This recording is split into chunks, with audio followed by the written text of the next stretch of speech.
तमहीद। वो रात कोई आम रात न थी, वो रात तारीख़ इंसानियत की सबसे अजीम रात थी। ज़मीन खामोश थी, आसमान मुंतज़िर थे और रब्बे कायनात ने अपने महबूब बंदे हज़रत मोहम्मद मुस्तफ़ा सल्लल्लाहु अलैहि वसल्लम को अपने क़ुर्ब के लिए बुलाया। ये वाक़या किसी ख्वाब या तसव्वुर का नाम नहीं, बल्कि एक हकीकत है जिसे हम मेराजुन नबी सल्लल्लाहु अलैहि वसल्लम कहते हैं। कुरान की गवाही। अल्लाह ताला खुद इस अजीम वाक़े का जिक्र कुरान मजीद में फरमाता है, सुब्हानल्लज़ी अस्रा बिअब्दिही लैलम मिनल मस्जिदिल हराम इलल मस्जिदिल अक़सा। सूरतुल इसरा आयत नंबर 1। तर्जुमा। पाक है वो ज़ात जो अपने बंदे को रात के वक्त मस्जिद हराम से मस्जिद अक़सा तक ले गई। ये आयत वाज़ह करती है कि ये सफ़र जिस्म और रूह के साथ हुआ और अल्लाह की कुदरत का जिंदा मौजिज़ा था।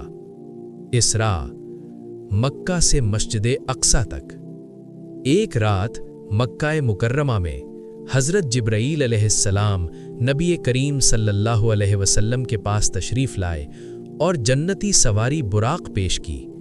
बुराक ऐसी सवारी थी जिसकी रफ्तार निगाह की आखिरी हद तक थी। नबी करीम सल्लल्लाहु अलैहि वसल्लम चंद ही लम्हों में मस्जिद हराम से मस्जिद अक़सा पहुँच गए।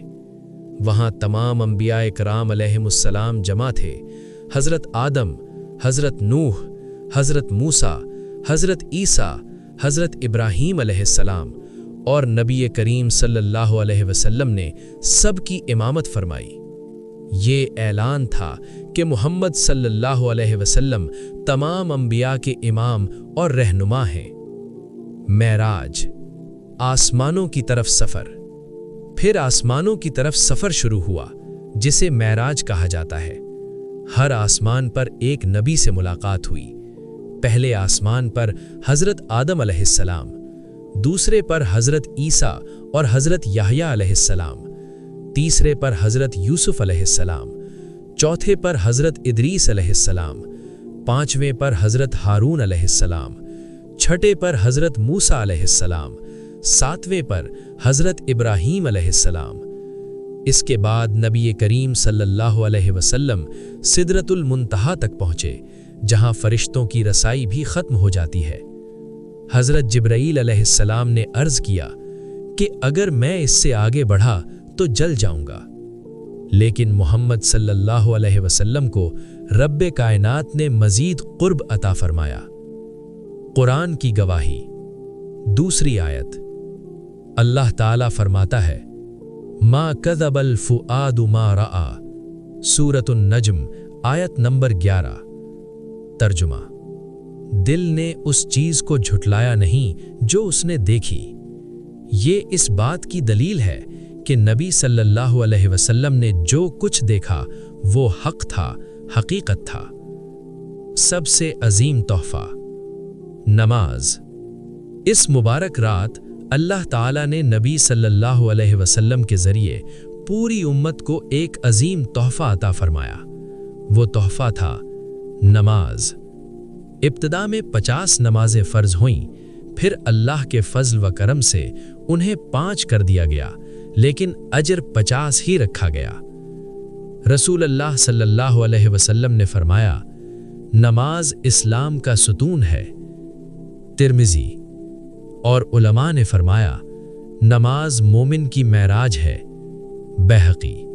यानी जो बंदा खुलूस से नमाज अदा करता है वो रोज़ाना मेराज का तजर्बा करता है।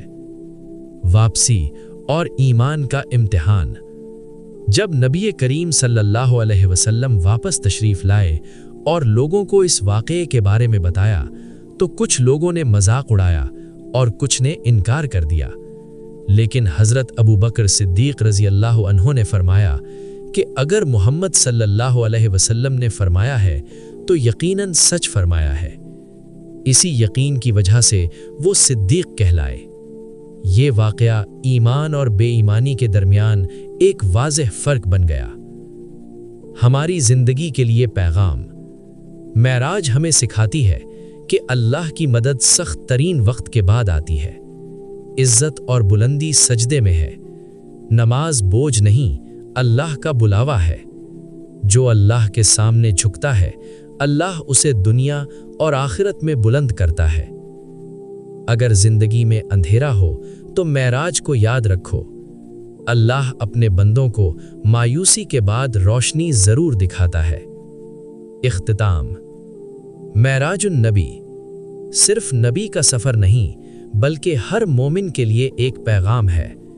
اگر اللہ کے قریب جانا ہے تو نماز کو مضبوطی سے تھام لو، کیونکہ جو اللہ کے سامنے جھکتا ہے اللہ اسے دنیا اور آخرت میں بلند کرتا ہے۔